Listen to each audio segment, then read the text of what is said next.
Hello and welcome to the Elite Family Chiropractic Podcast. I'm Dr. Scott Haggerty, a pediatric and family chiropractor who's passionate about helping kids thrive. Today, we're diving deep into a very colorful controversy that's probably sitting right in your pantry: artificial food dyes and their impact on children's neurological, emotional, and behavioral health. This episode is a deep dive, an educational journey that is a companion to our Brain Spark newsletter. So get comfortable as we unpack the science, the stories, and the regulatory shakeups around these bright hues in our food supply.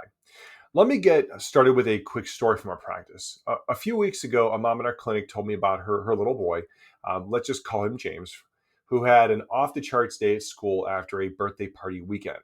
Now, normally James is a sweet, if energetic kid, but that Monday, his teacher reported that he was unusually impulsive, irritable, and unable to focus. His mom was puzzled until she remembered the weekend: neon blue cupcakes, bright red sports drinks, Skittles, basically a rainbow of artificial colors. So she found herself asking, could all these food dyes have something to do with his behavior spike? And it's a question more and more parents are asking. And today we're going to explore the answer for you. If you've seen recent headlines or noticed changing labels at the grocery store, you know this topic is definitely heating up. In fact, 2025 has brought some major developments, including new FDA actions to rein in artificial dyes, like an upcoming ban on red dye number 3. So you have to ask yourself, why are regulators finally stepping in? What does research say about how these chemicals might affect a child's brain and nervous system? And importantly, what can we as parents do about it? We'll cover all that and more. My goal is to keep this conversation warm, relatable, and scientifically grounded, as if we're sitting together in my office talking about your child, and leave you with both practical understanding and next steps. So let's cut through the noise and dive into the real story behind those brightly colored food dyes so you know what's going on. Ready? Okay, here we go. So let's start at the top. What are artificial food dyes and why the controversy? So artificial food dyes, also called synthetic food colors, are chemicals used to give foods, drinks, all those wonderful snacks at the store, those fun, vibrant colors. Think of the electric red in fruit punch, the deep blue in a cupcake frosting, or the rainbow colors of sugary cereals. These dyes are synthetically produced, often derived from petroleum, yes, the same crude oil base used for gasoline, or previously from coal tar. They carry names like FD and C, red number 40, yellow number 5, blue number 1, etc. And there are currently 9 such dyes approved for use in the US: blue 1, blue 2, green 3, red 4, red 40, yellow number 5, yellow 6, plus 2 less common ones, orange B and citrus red 2. These additives offer zero, not a lick of nutritional value. They don't preserve food or improve its safety. They're purely cosmetic, making candies brighter or beverages more eye-catching. Food companies use them because, frankly, color sells. A bowl of neon-colored cereal or a popsicle in every shade of the rainbow is incredibly enticing, especially to kids. As a result, artificial food dyes have seeped into a huge array of products, not just candy and soda, but even unexpected places like pickles, soaked salmon, salad dressings, medicines, and kids' vitamins. It's no wonder that the average person today consumes about 5 times more food dye than we did in the 1950s. Our kids, often the biggest consumers of brightly colored snacks, are getting a larger dose of those chemicals than any generation ever before them. The controversy over food dyes centers on their potential effects on health, especially children's behavior and brain function. So concerns date all the way back to the 1970s, when pediatric allergist Dr. Ben Feingold hypothesized that artificial colors and some preservatives could trigger hyperactivity and learning issues in some children. This led to the famous Feingold diet, which eliminated artificial additives from every child's diet.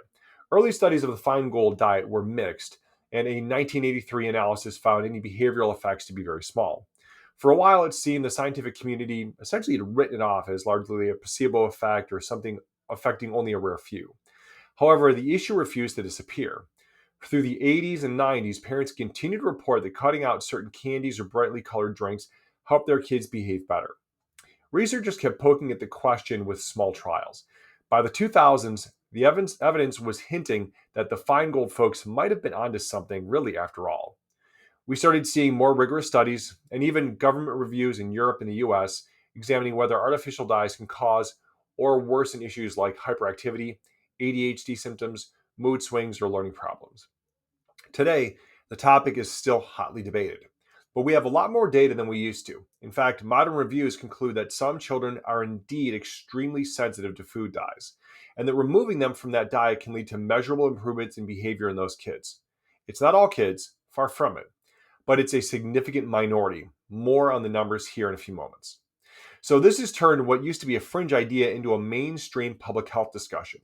Parents, pediatricians, psychiatrists, and neurologists are increasingly aware of the connection, and many advocacy groups have pressured food companies and regulators to take action. Even the FDA, long skeptical that dyes cause behavioral issues, convened a panel in 2011 to begin to review the evidence. At that time, they stopped short of banning dyes or requiring warning labels, but they did acknowledge that some children might be sensitive to these substances. So, fast forward to 2025, and the landscape is dramatically shifting. The FDA itself has started rolling out new rules to curtail certain dyes, citing safety concerns. We'll delve into those actions a little bit later, but here's a preview. Red dye number 3, a cherry red color often found in candies and cake decorations, is actually set to be banned from foods and drinks in the US after decades of debate. And broader phase-outs of other synthetic dyes are on the horizon. The fact that regulators are moving after decades of inertia tells you something about the strength of the evidence, and of course, especially the public concern. So why the controversy? Because not everyone reacts to dyes the same way, and industry stakeholders long argued that dyes are safe at the low levels found in foods. If you look at the FDA's official stance over the years, they've maintained that approved dyes are safe for the general population when used according to regulations. The FDA set acceptable daily intake (ADI) levels for each dye based upon animal toxicology studies from many years ago, and said as long as intake stays below those levels, there shouldn't be a problem. For a long time, concerns about hyperactivity were dismissed as anecdotal or not conclusively proven. However, newer research, including clinical trials, meta-analysis, and animal studies, have challenged that complacency. It appears those old safety studies didn't even look for subtle neurobehavioral effects. And when scientists actually did look at behavior in controlled trials, many found that dyes can have effects, especially in sensitive kids. The result is a growing scientific consensus that, at the very least, caution is warranted. As one expert put it, if you see smoke, you should investigate whether there's a fire, and in the meantime, you should evacuate the children just to be safe. In other words, there may not be 100% proof of harm to every child, but there's enough evidence of potential harm to justify taking precautions. Now, let's talk specifics. What does the science actually show about food dyes and children's behavior? And what might be happening in the brain and body to explain it? So that honestly is the biggest question. Can those milligrams of red 40 or yellow number 5 in a cupcake really change how a child behaves or feels? According to a growing body of research, the answer in some children is a definitive yes. Let's break down next what the studies have found. So the clinical evidence, studies done in children, suggest that a subset of kids experience adverse behavioral reactions to artificial colors. The most common effect studied is hyperactivity, things like fidgeting, impulsivity, difficulty sitting still or concentrating, and general acting out. So some studies have also noted increased irritability, restlessness, or sleep disturbances. These effects are often subtle, but we're not talking about instantly turning calm kids into Tasmanian devils, but they can be significant enough that parents and teachers notice a noticeable difference. One landmark study that raised eyebrows was published in 2007 in The Lancet. In this UK-based trial, researchers gave kids in the general population, not just kids with ADHD, a drink containing a mix of common dyes and a preservative, and measured their behavior over the next few hours and days. They tested two age groups, 3-year-olds and 8 and 9-year-olds. The results showed increased hyperactivity in both groups after consuming the artificial dye mix compared to when they consumed a placebo.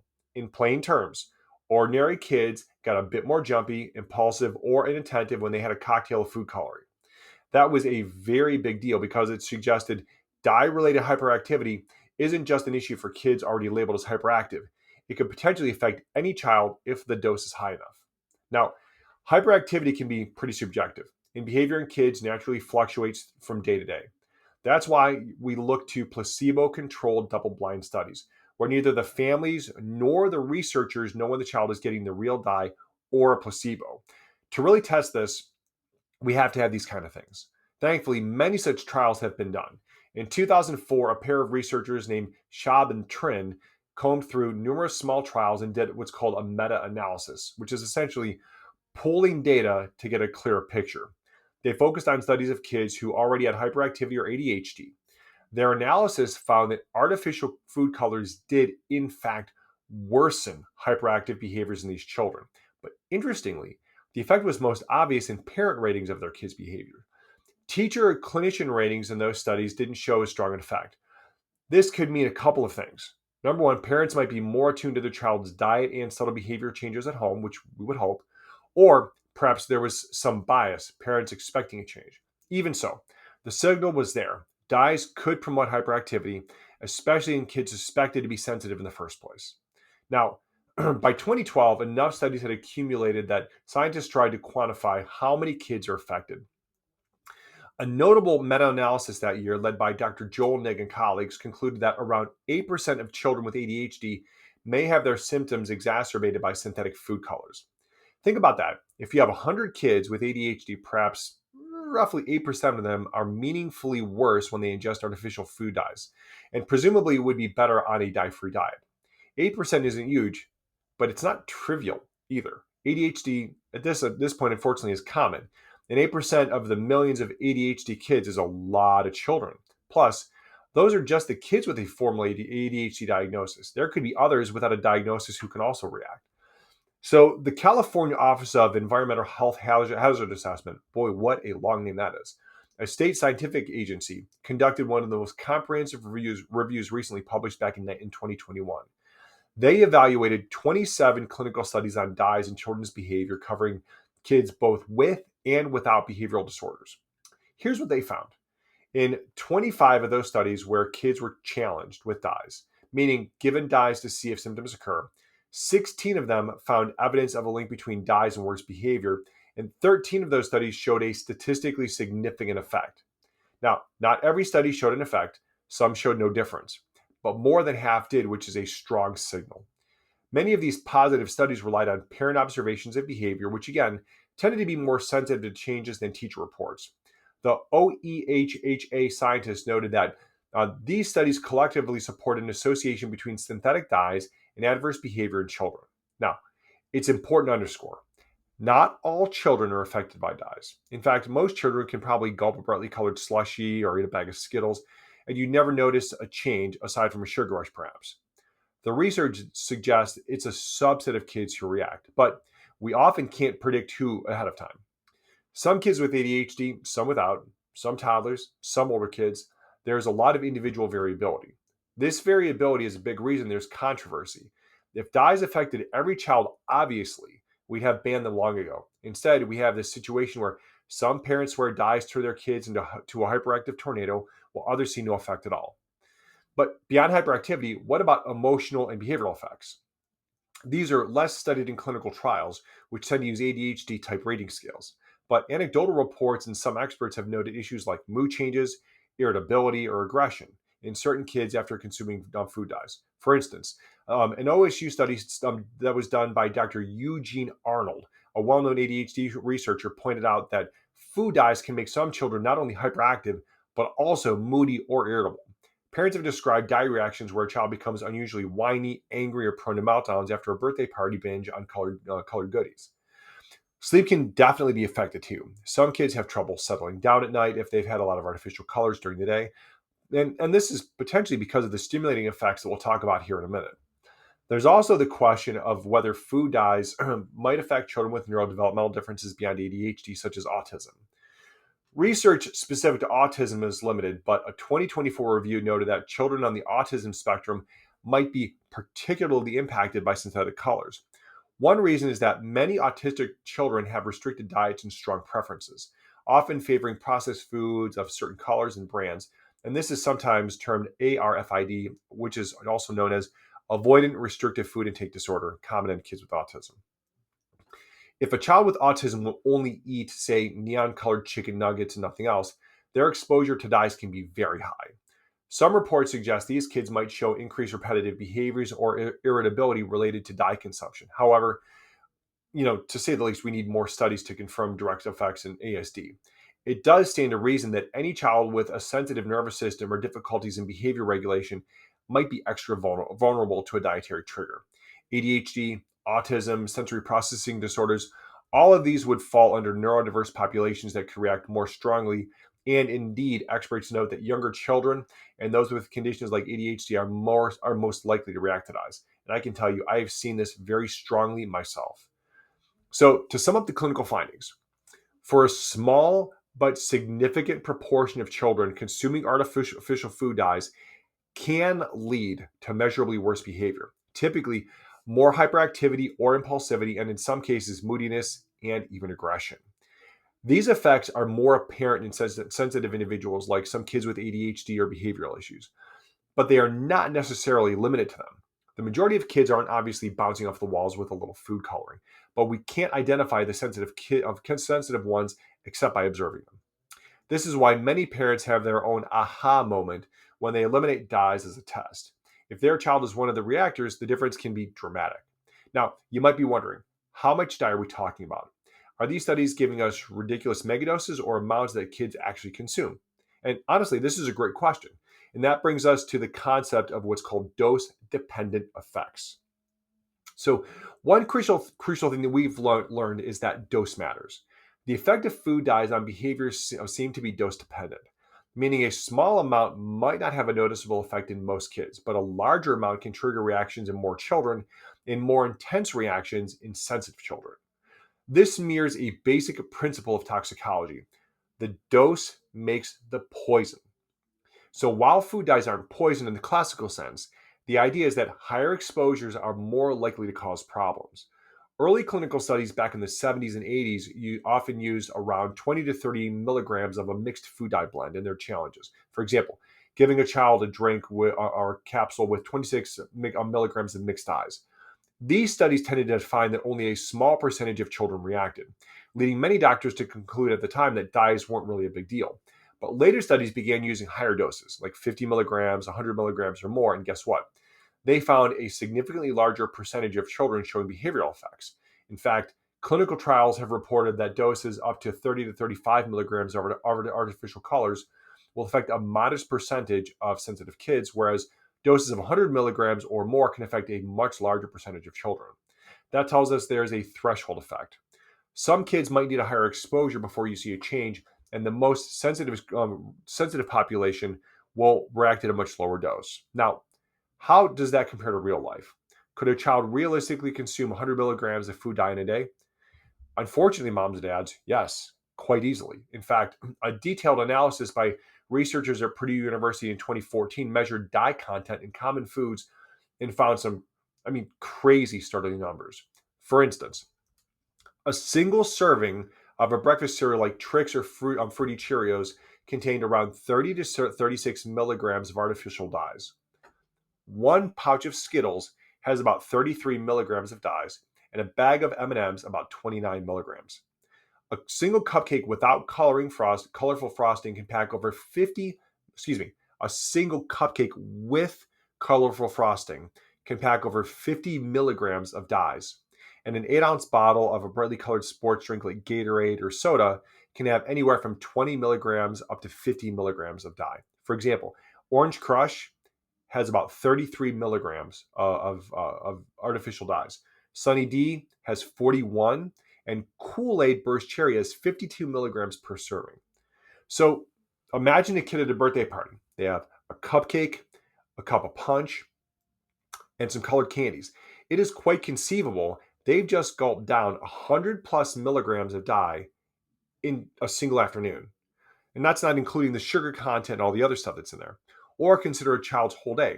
A bowl of dyed cereal at breakfast, 30 milligrams.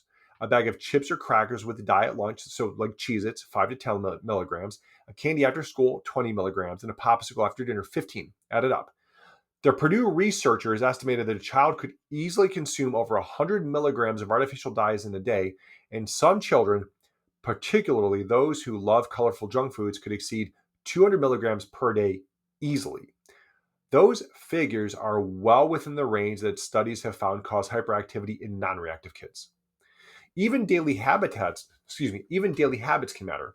A child who has a daily habit of drinking of a certain bright red punch or eating just one pack of candy after school might be chronically exposing their system to these dyes. If that children is one of the sensitive ones, that daily dose, even if it's moderate, might be enough to keep kids slightly more irritable or unfocused than they would be otherwise. So, an expert noted that kids who regularly eat dyed foods become high strung and anxious as they're normal. Think about that. Not that dyes directly cause an anxiety disorder, but they could elevate a child's baseline level of agitation and restlessness, potentially creating symptoms. Interestingly, some of the very early studies might have underestimated the effect of dyes because they didn't use high enough doses. And I think this is becoming somewhat obvious at this point. Back then, researchers thought giving 20 to 30 milligrams was plenty to test the hypothesis. If only a few kids reacted, they concluded, meh, not a big issue. But now, given what we know about how much kids today can consume, 20 milligrams might have been just a simple drop in the bucket. As one researcher, Dr. Laura Stevens from Purdue, put it earlier trials with 26 milligrams found only a few kids reacted, leading doctors to be skeptical. Later trials with more realistic, bigger doses found more kids had reacted, though some dismissed those doses unrealistically high. Yet now we see real kids often get those high doses in their actual diet every single day. In her words, even the larger amounts may not have been high enough to reflect what kids are actually eating on a daily basis. And it's long past time for the FDA to get dyes out of the food supply. So the dose-dependent picture is this. Low doses, maybe only the very sensitive kids react. At moderate to high doses, a far broader group of kids start to show effects. The most sensitive children might react to just a bowl of diet cereal, less than, approximately 30 milligrams, with noticeable hyperactivity or irritability. Less sensitive children might need a whopping 100 milligrams in a day to show a change, and many kids might not react visibly, even then, because quite honestly, everyone's biochemistry is different.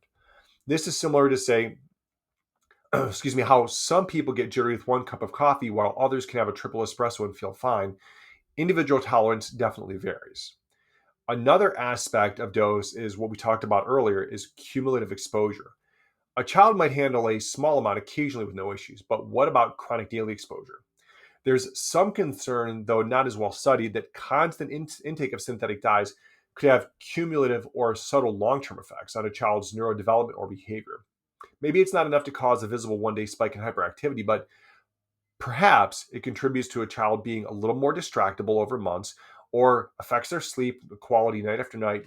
We don't have definitive evidence on long-term low-level exposure effects on behavior, but given what we see in short-term challenges, many experts err on the side of minimizing chronic exposure, especially for kids who already struggle with attention or mood regulation.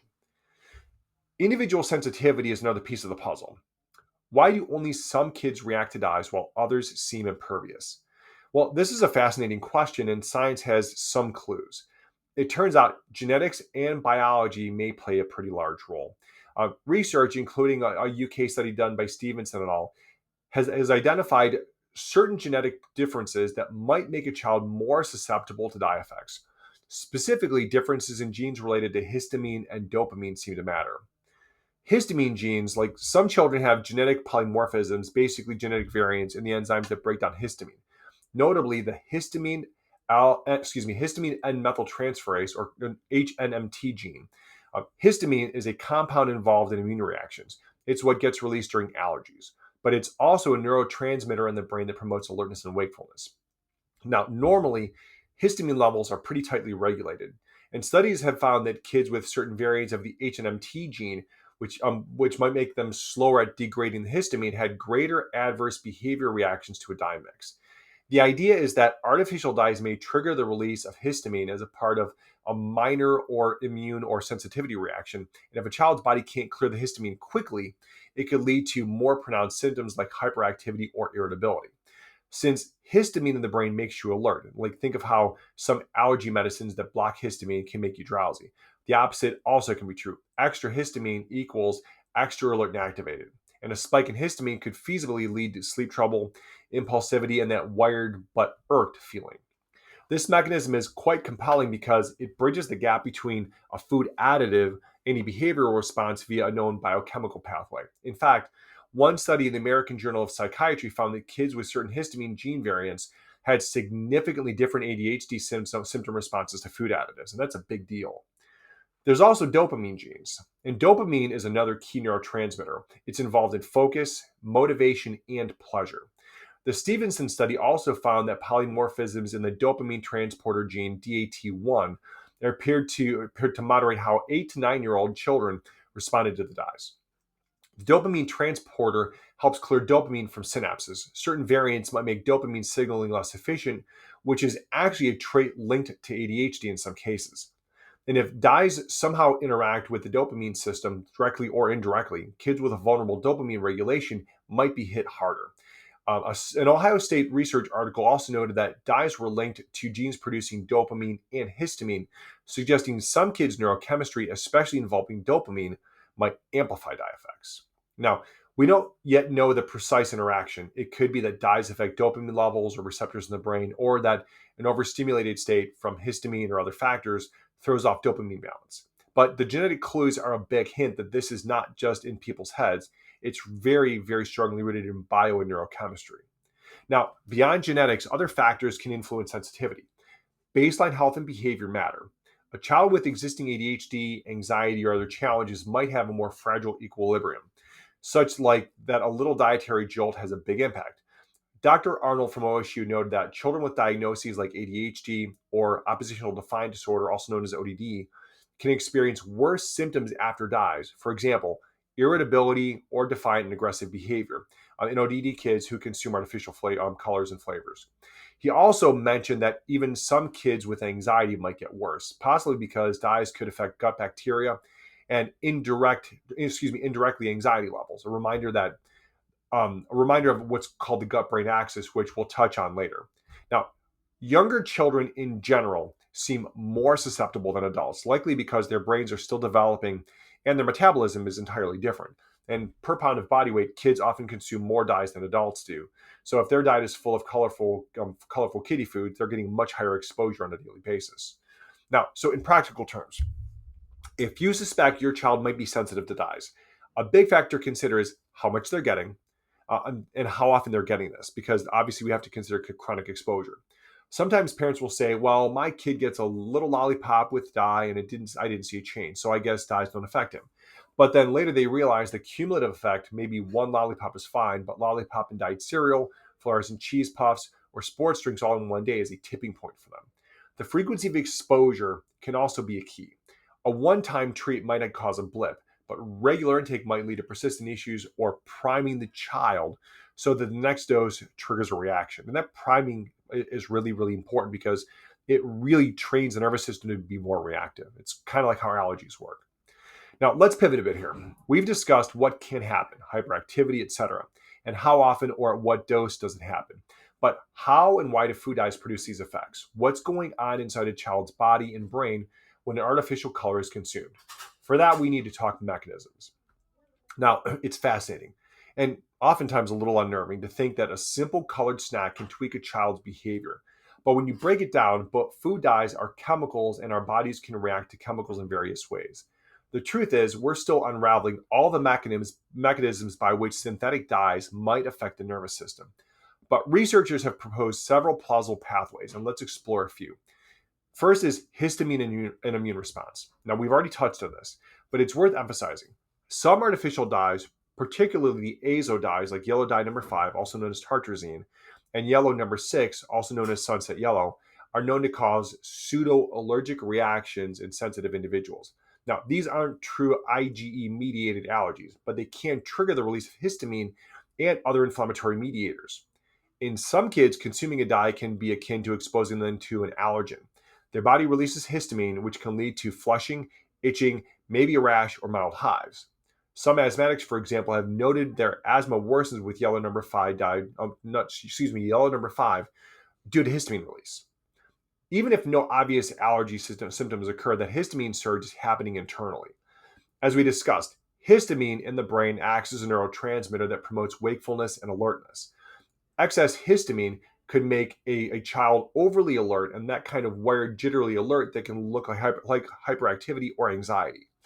It might also disrupt sleep cycles. Histamine is involved heavily in our sleep-wake regulation. Now, The genetic evidence that kids who are slower at breaking down histamine can have stronger reactions due to dyes underscores this mechanism entirely. So, one mechanism, dyes cause the body to release histamine or similar chemicals, which then affect the brain and behavior. This is akin to how some kids get wild after food colorings, as if they were given a dose of a mild stimulant. Histamine could be that stimulant. There's also neurotransmitter changes. Scientists have looked at whether dyes directly affect the brain chemistry, things like levels of dopamine, serotonin, etc., which are critical for mood and attention. Early animal studies back in the 70s and 80s didn't find big changes in neurotransmitter levels after dye exposure. However, more recent animal studies using modern techniques have found that dyes can indeed cause changes in the brain. For example, studies in rats have shown that chronic high doses of common food dyes led to changes in gene expression for neurotransmitter receptors and enzymes, and even localized shifts in neurotransmitter levels in certain brain regions. One study cited an environmental health review found that synthetic colors could alter the activity of enzymes that regulate neurotransmitter systems. Another found changes in dopamine receptor levels in the brain of rats exposed to diets with dyes. If you alter neurotransmitter systems, you can certainly alter behavior. Dopamine and serotonin imbalances, for instances, are well known to affect impulsivity, mood, and activity levels. There's also some intriguing lab research. One old science paper from 1980 showed that food dye, I believe it was yellow dye number 5, could affect neurotransmitter release at nerve terminals in a petri dish. This was a lab study on neuromuscular synapses, the connection between nerves and muscles, showing that certain dyes might interfere with the normal release of neurotransmitters that signal muscles. Now, while that's not the same as causing ADHD, it demonstrates that dyes aren't biologically inert. They can interact with cell processes. There's also oxidative stress and brain inflammation. Now, a growing theme in neurodevelopmental disorders, things like ADHD, autism, sensory issues, etc., is oxidative stress and neuroinflammation. Basically, an excessive amount of reactive oxygen species and inflammation in the brain can affect behavior directly. Several food dyes have been shown to cause oxidative stress in cells or animal tissues. For instance, studies found that yellow number 5 and red 40 can lead to increased markers of oxidative damage in the brain tissues of rats. The OEHHA review highlighted that giving antioxidants to animals could prevent some of the neurobehavioral effects caused by dyes, which very strongly suggests that dyes were causing oxidative stress as a part of their toxic mechanism. Oxidative stress in the brain can impair how neurons function and communicate, potentially leading to issues with attention or behavior. It can also trigger inflammation, and neuroinflammation is heavily linked to changes in mood and activity. Think of how some people get foggy or irritable when sick with inflammation. So, mechanism 2. Now, dyes may induce oxidative stress and mild inflammation in the nervous system affecting behavior. Indeed, researchers have observed brain changes in animals fed high dye diets, including decreased numbers of neurons in glial cells, and changes in neuron shape, and even reduced volume in parts of the prefrontal cortex, which, if you haven't heard about this before, it's a key area for attention and behavior regulation. And they've seen this in a few different studies.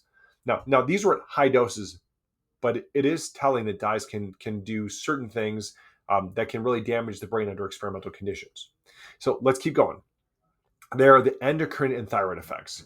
Certain dyes have hormone-related actions. Now, the poster child here is red 3, which is also known as erythrocin. The one being banned in foods by 2027. And if you haven't heard about this, this is a big deal. Red 3 is actually an organoiodine compound, and it contains iodine like the thyroid hormone thyroxine does. And high doses of red 3 caused thyroid tumors in rats in research studies. The mechanism was a rat-specific hormonal mechanism. Basically, it was messing with their thyroid function. Now, the FDA stresses that this particular mechanism doesn't apply to humans in the same way, and indeed, we haven't seen evidence that consuming red 3 causes thyroid issues in people. However, it's an example of a dye interacting with the endocrine system. There's also some data that certain dyes might have estrogenic or other hormone disrupting properties in lab assays. Now, how would that affect behavior? Well, thyroid hormone in childhood is crucial for brain development. Severe disruptions will cause cognitive impairment.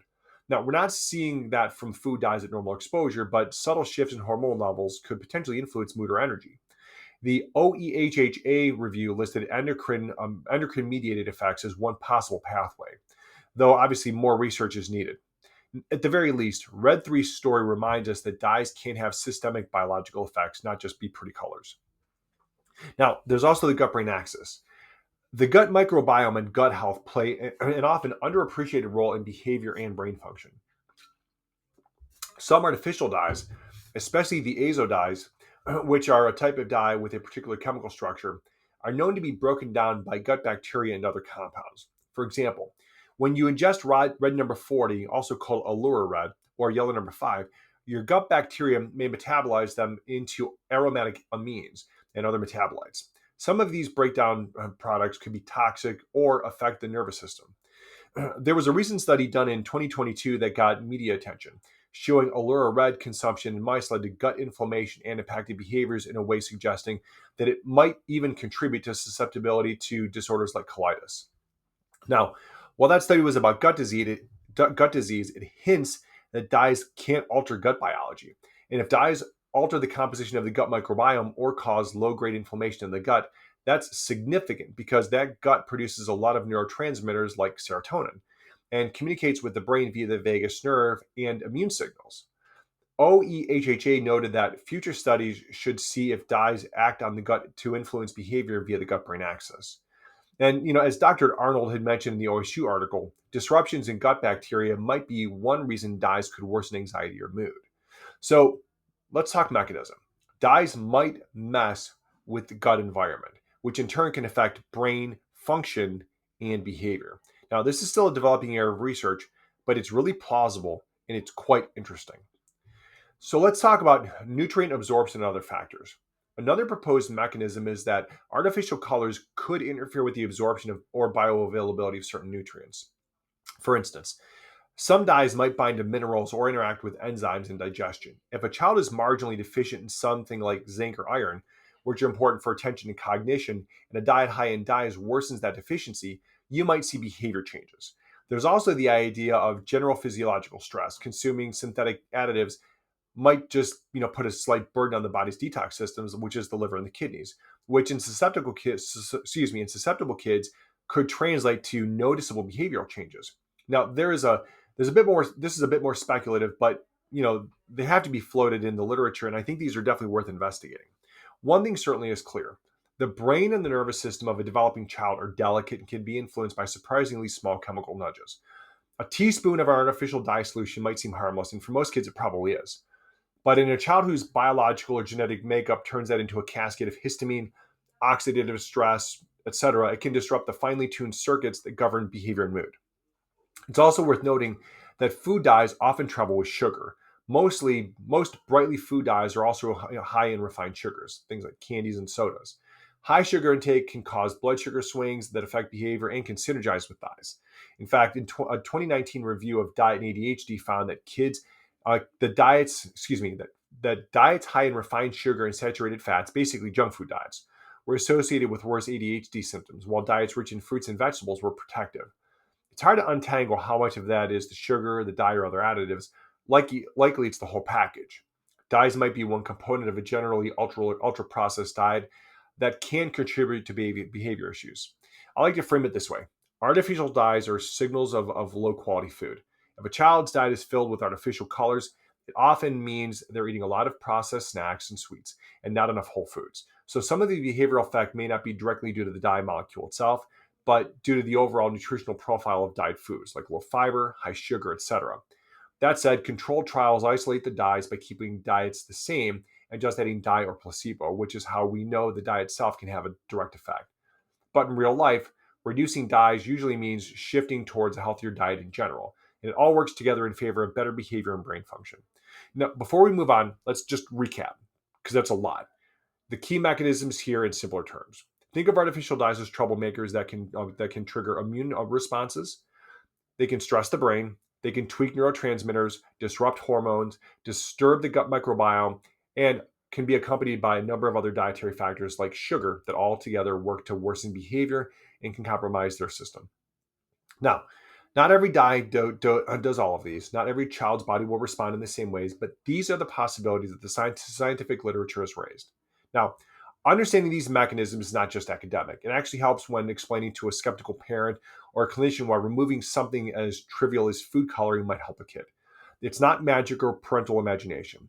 These are concrete biological reasons behind it. For example, if I suspect a child is a dye responder, I might explain to their parent some kids' bodies treat these dyes like an invader, releasing histamine or other chemicals that make them feel lousy, almost like an allergic reaction that shows up as a behavior changes rather than a rash.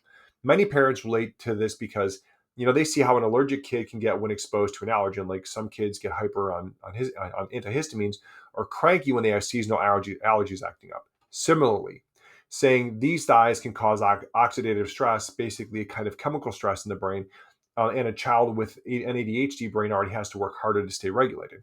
Taking that stress off their system can sometimes really calm things down. And it makes sense to them, right? Most parents are just looking for what they can do, and changing these things can be really beneficial because of how they can directly affect their behavior. All right, and we've covered the dyes, the evidence that they can affect the behavior and potential mechanisms. The next part here of this conversation actually is what's being done about it and what can we do about it as parents and practitioners.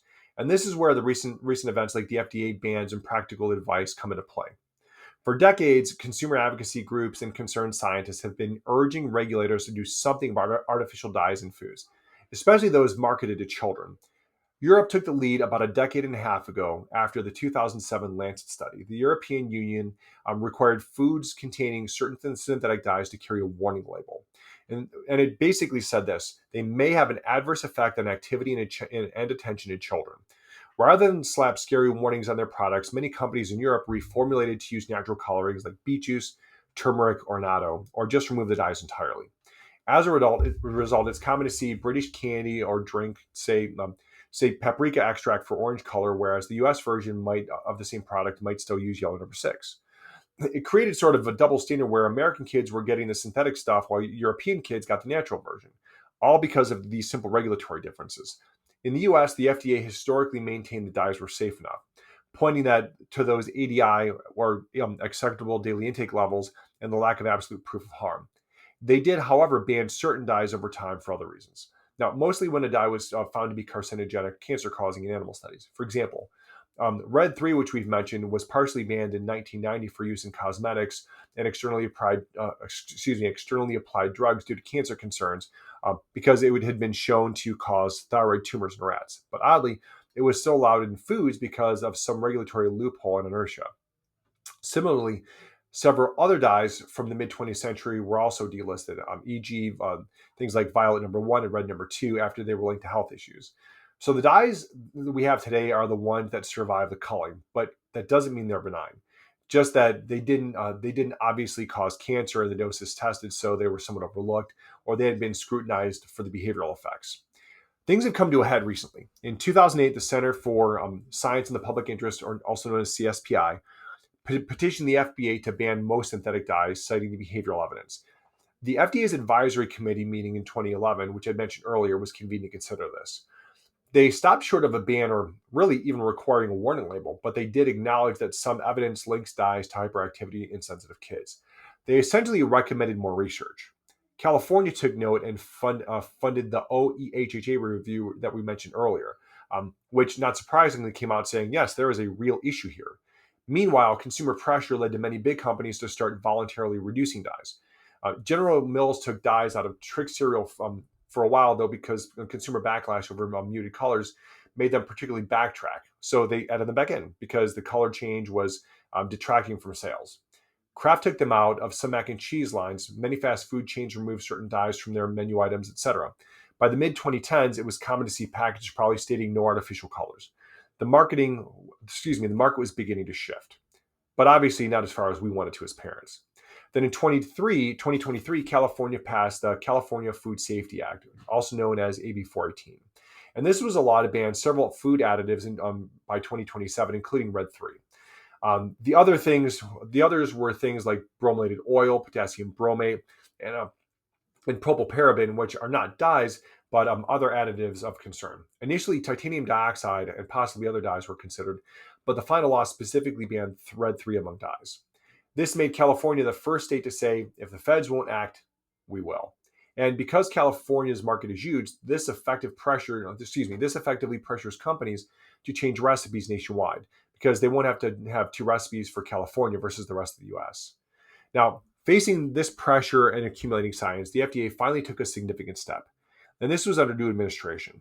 In January 15th, 2025, the FDA announced that it will revoke authorization for the use of FD&C Red Number 3 in foods and ingested medications. They cited the Delaney Clause, a part of a federal law that forbids any cancer-causing additives to be in foods. Those old rat studies on Red 3 and cancer were the trigger. Even though the FDA noted that the mechanism of cancer in rats doesn't necessarily apply to humans and typical human exposure in as much, the law is the law. If it caused cancer in animal tests, out it must go.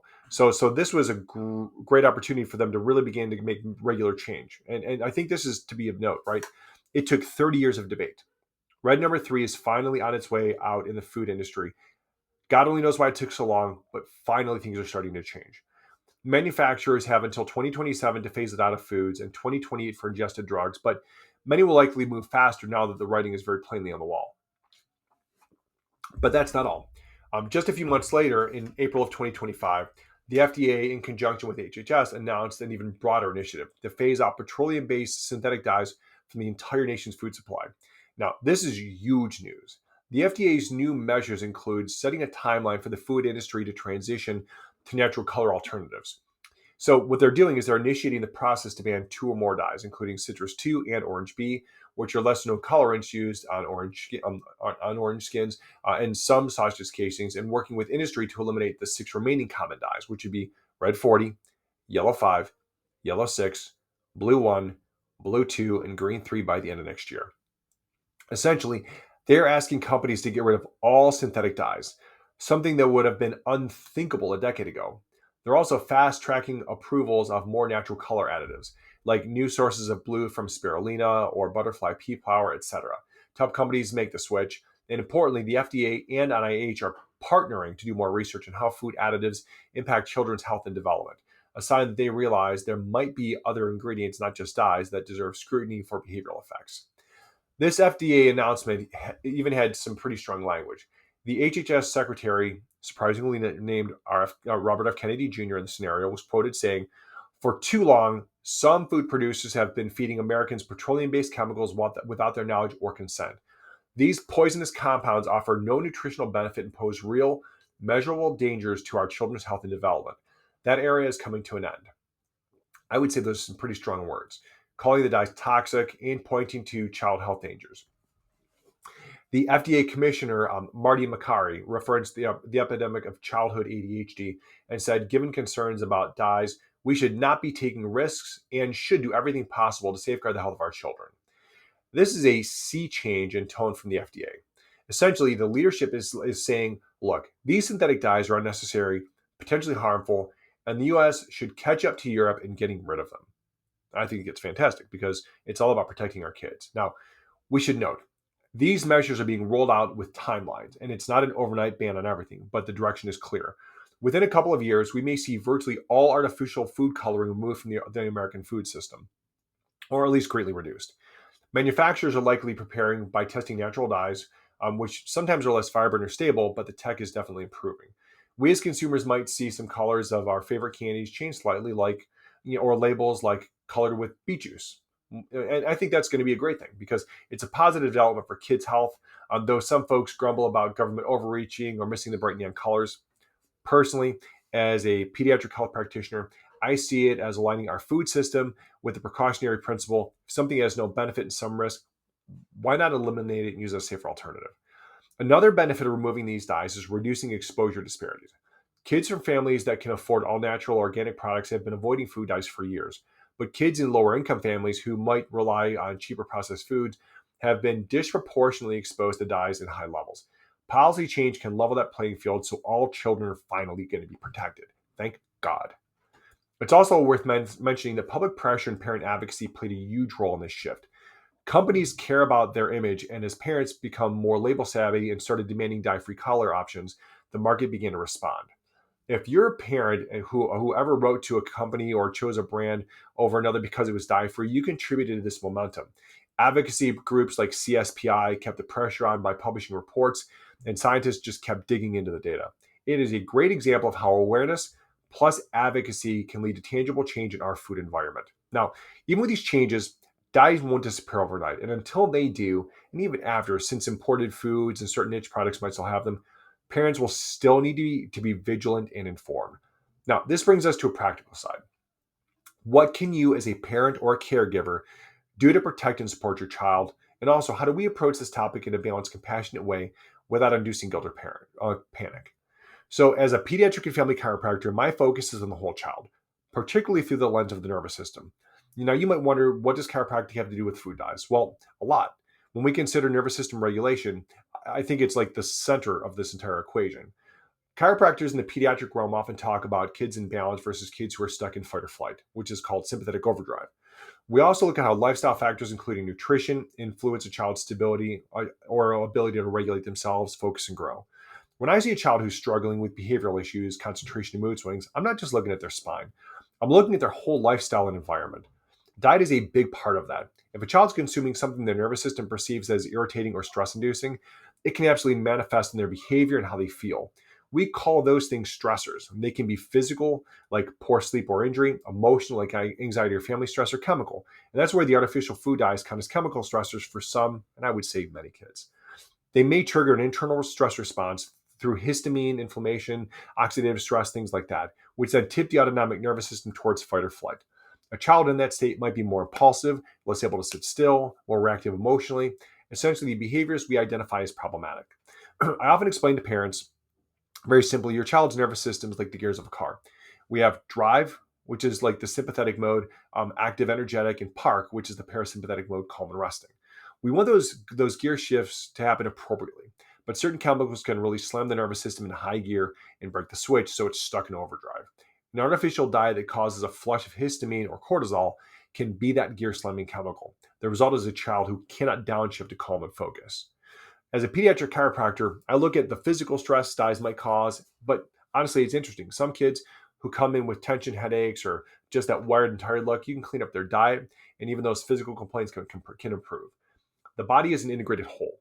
We can adjust the spine and reduce the physical neurological stressors, but if the child is drinking a quart of Red 40 every day, that chemical stress can still wind them up. And true wellness care addresses all these facets. Now, I always approach this with compassion and realism. Not every family can go 100% dye free overnight. And I never want to shame a parent for what they've been feeding their child, because that's not their fault. They don't know what they don't know. And we've all been there.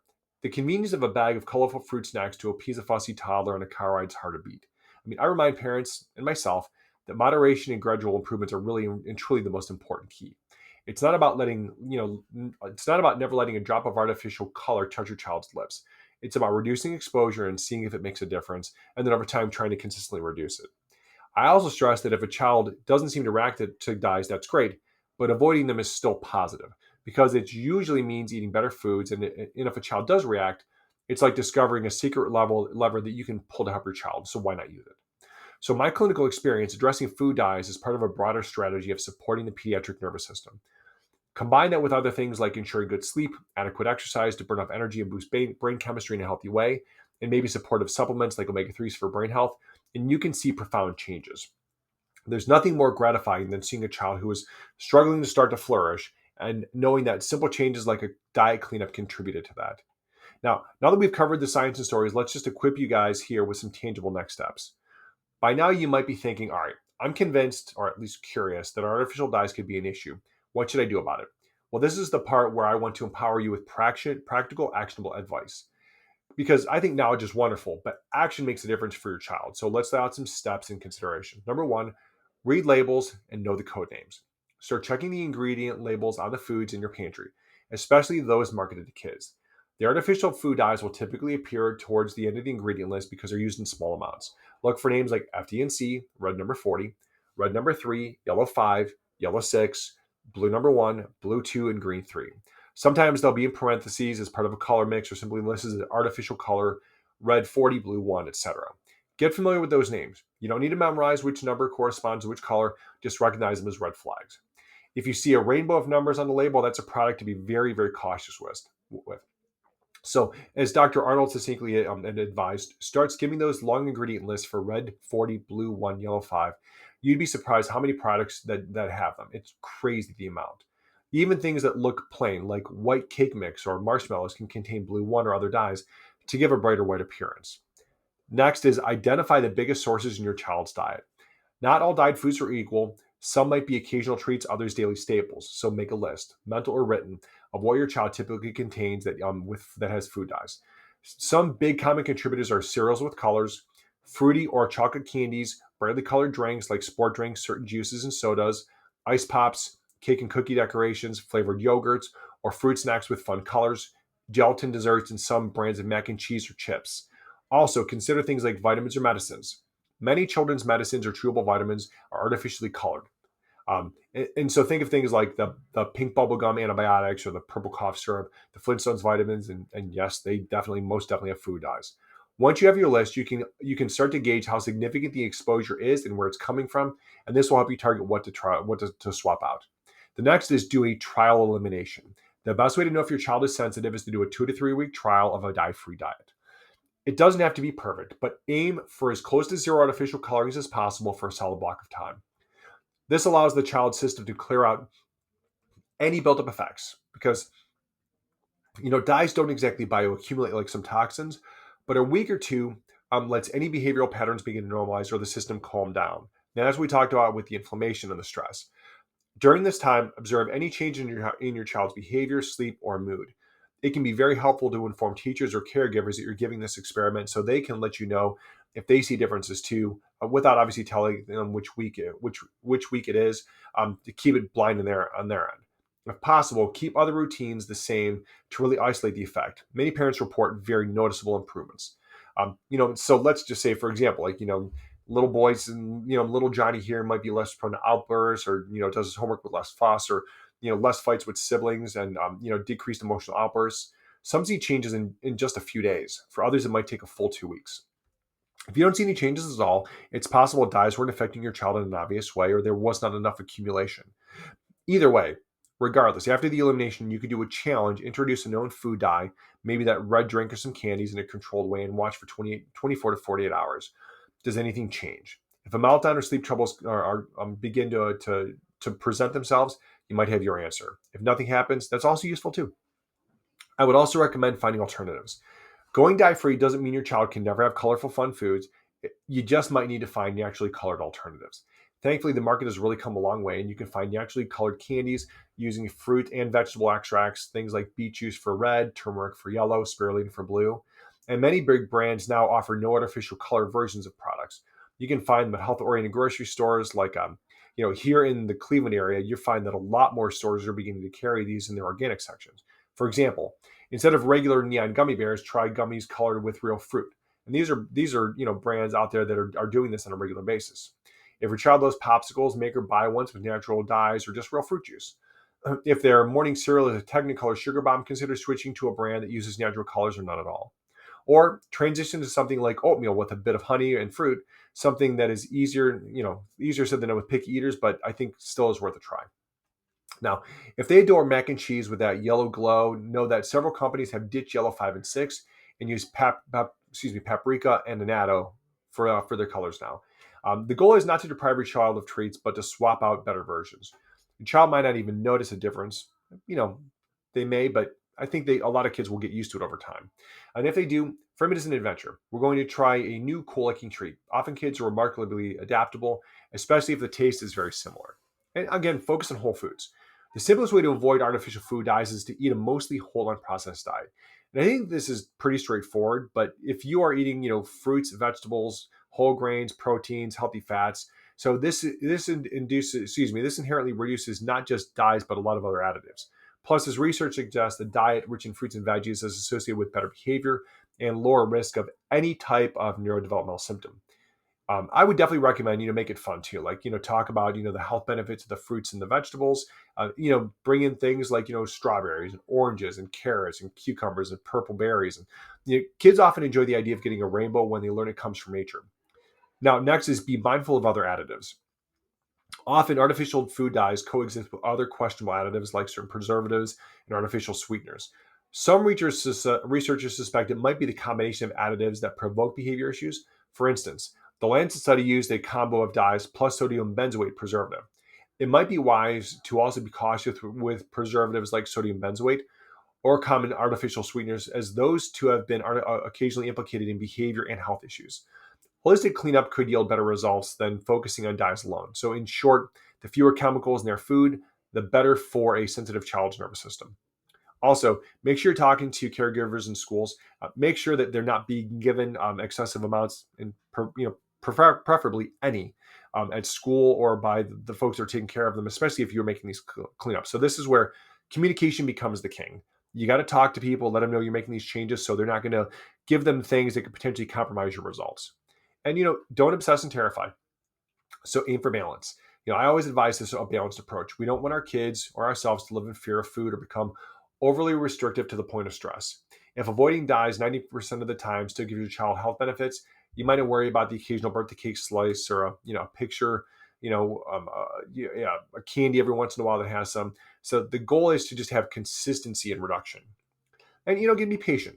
Changing a child's diet is challenging, especially if they're picky or resistant. It can take time, and that's okay. Small changes over time really and truly do add up. The next thing I'll tell you is advocate for change. Beyond your own home, you have a voice as a consumer and a parent. As we saw, parent advocacy has helped spur big changes. You can continue that by supporting companies that make naturally colored products, but also advocate for your local politicians, advocate for your state politicians, and advocate with your federal politicians, and join advocacy groups that are pushing for change like this. Things like, Moms Across America. Great one here. They're really pushing for this. There's lots of influencers out there that are really pushing for this, like the Food Babe. Make sure that you're really becoming a part of advocacy, because your voice really does matter. Now, I know we've covered a lot today, from the biochemical nitty-gritty of histamines and neurotransmitters to real-life stories of kids bouncing off the walls or not from colorful candy. So what's the bottom line? Artificial food dyes represent an avoidable risk. They are largely unnecessary in our food supply, and for some children, they can be a hidden trigger that is disturbing their neurological balance, sparking hyperactivity, concentration problems, or mood swings. For decades, this risk was downplayed or unrecognized, but today we have a clear picture that a small subset of kids are sensitive to these chemicals, and when those kids consume dyes, their nervous system pays the price for it. Fortunately, removing these dyes often alleviates these issues, sometimes dramatically so. It's important to remember that every child's different. If your neighbor's kid can drink 2 Mountain Dews and be fine, but your kid seems to climb the walls after a single red lollipop, that's okay. We all have unique tolerances. There's no need to compare or feel that you're being paranoid just because your experience isn't universal. You as a parent are the world's leading expert on your child. Trust your observations, and if something doesn't sit right, literally or figuratively, investigate it. You have the power to be a detective and advocate for your child's health. So I also want to emphasize a couple of different things. It's about balance and realism. In an ideal world, our kids would not only want carrot sticks and water, but in the real world, bright blue birthday cakes exist and they bring joy. My perspective is lean towards the side of health as much as possible, but don't live in fear or rigidity. If your family decides to go mostly dye-free and you stick to it 90% of the time, it's fantastic, and likely enough to see major benefits. The other percent of the time, a situation arises where it happens, vacation, a treat, a birthday party, and you make a conscious exception if you choose, and get back on track afterwards. Don't stress about it. If your child's exceptionally sensitive, obviously you may want to avoid more, but we live in the real world. So as we wrap up, I just want to just emphasize change is happening. We're seeing a shift now in how society views these additives. Parents and health professionals are more aware. The FDA is finally on board, thank God, with protecting kids from needless exposure. And the food industry is finally beginning to come along, innovating with natural alternatives. I truly believe that the future for us is bright, and this issue is going to be much less of a worry because synthetic dyes will be largely phased out. And we'll look back and say, remember when kids' cereals looked like Technicolor? I mean, I sure do. And I ate lots of it as a kid. But until that day, it is comforting to know that we have agency right now. We don't have to wait for all the bans and corporate changes. Each of us can create a healthier food environment in our own home starting today. And doing so might just bring some much needed peace and balance to our children's lives. So I'm going to leave you with this. Beyond food dyes, let's just be an example of how closely, let this be an example of how closely nutrition and neurological health are intertwined. We often think of behavioral learning issues as purely physiological, psychological, or just how the kid is. But sometimes there are other things that can trigger these behaviors in our kids, and food is a big one. And it doesn't replace other interventions like behavioral therapy, chiropractic, educational support, in some cases meds if extreme situations arise, but it creates a foundation. It's like ensuring the brain soil is healthy so the child can grow and flourish. So I want to leave you with this. If you're overwhelmed by the idea of monitoring food dyes, remember, you don't have to be 100% perfect overnight. Do it over time. Slow, measurable change is the most important thing. just chip away at it.